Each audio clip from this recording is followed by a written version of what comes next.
In today's MMA news video, Josh and John giving honest breakdown of Strickland almost knocking out Adesanya in the first round and winning the middleweight championship. Daniel Cormier says no to Adesanya getting an automatic rematch, and Teddy Atlas explains where it all went wrong for the former champion.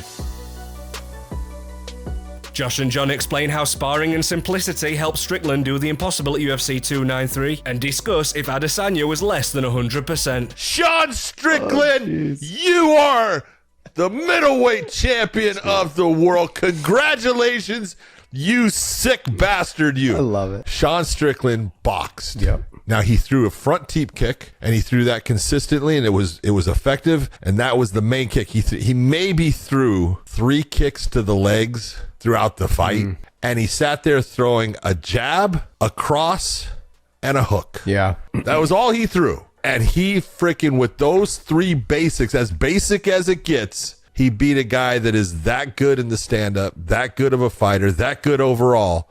And that's what just being a guy that can pressure, utilize that pressure, good cardio, and just basics and believe in yourself. Unbelievable fight by Sean Strickland. I know we make fun of him, Sean Strickland, because he spars so much. But the simple fact of the matter is, what is sparring for? To get down the movement and to get down the range, to understand how to deal with somebody in the speed and the range and where your range is at. And that's exactly what I saw last night. I saw somebody that was always just right outside of range and able to touch him when he needed to, and also just kind of make sure that he stayed where he wanted him, with his back foot against the fence, and was able to make him move, and he could land big shots off the movement or wait for him to stop and then throw straight down the pipe. That 1-2 right in the beginning of the fight in the first round, that was because he threw it straight directly to the target, and he waited for Izzy to stop. He's not as fast as Izzy, but if you throw your shots straight down the pipe, they get there fast. Yeah. Izzy never made any adjustments. He was almost like he was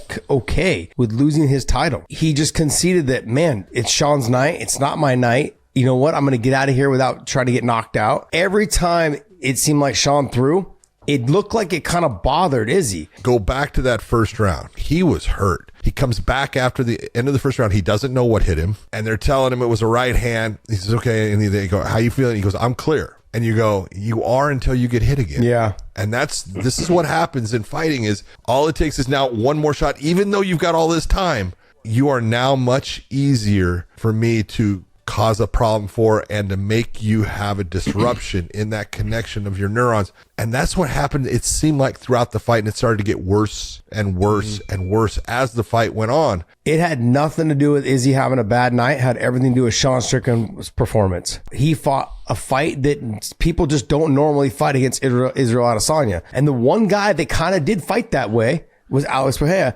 And look what happened. In both fights, he was on his way to winning those fights. The second one, he got clipped and just got careless a little bit in that situation. But the pressure that he put on him, the way that he stayed just right outside the range from all those sparring rounds, just remember, Strickland understands that when you're moving, you can't sit down on your punches, and I'm keeping you pressured. Your back foot against the fence. You're stumbling with your back against the fence because you're not used to this type of movement, this type of pressure.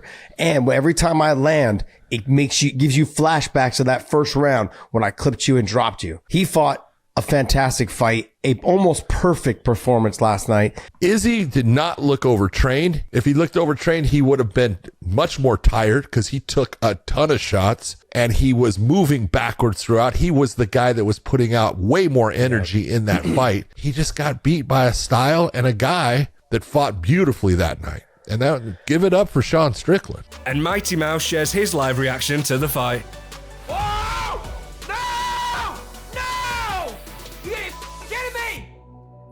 Get your black ass up! Oh shit! Izzy! Izzy! Recover! Oh shit!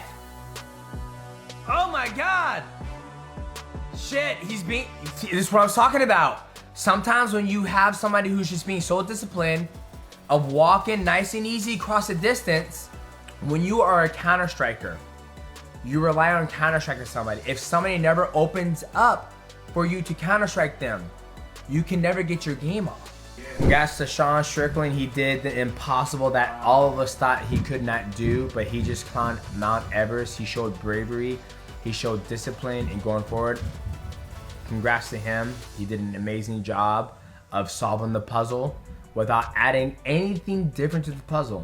And during the fallout of UFC 293, DC does not think Adesanya deserves an immediate rematch. The last time Izzy lost, all we could speak about was he should be next again. I don't think that this time. I don't think he should fight for the belt next time. I don't think he should get an automatic rematch. I think the division needs to move on a little bit. And boxing's Hall of Famer Teddy Atlas praises Strickland for his execution of a simple yet very effective game plan. He set the table with a jab and he ate with the right hand all night long. And as far as defense, he didn't forget about that. That was his offense. Very simple, not complex, but efficient, effective. But his defense, just stepping out of range, just controlling range, being calm in an uncalm environment, and just getting a little bit out of range, a little bit back in, not too much, just enough to make him miss, and then close enough where he could come back with that jab and control and dictate. The greatest thing about him tonight, he was steady. Sometimes steady is better than flashy, better than fast, better than electric. You know, no music tonight, it was quiet. And then Teddy explains where it all went wrong for Israel Adesanya. In boxing and in my world, we would have been saying Adesanya needs to put the left behind the right, because you can block so many, but then if you put enough together while the guy's handcuffed, you can get to him. Because when the guy's blocking too many, he's handcuffed too long, he can't do nothing, and eventually you can get through. He didn't put that extra punch together, and I'm taking nothing away from Strickland, but that helped a little bit. And the new middleweight champion himself thanks everyone for helping him reach the top. After every fight, win or lose, I always take a video for you guys. You guys support me when I fail. You guys support me when I win. This fight happened because all you guys reaching out. You guys made this fight happen. So my team, my training partner, my fans, thank you guys. On to the next.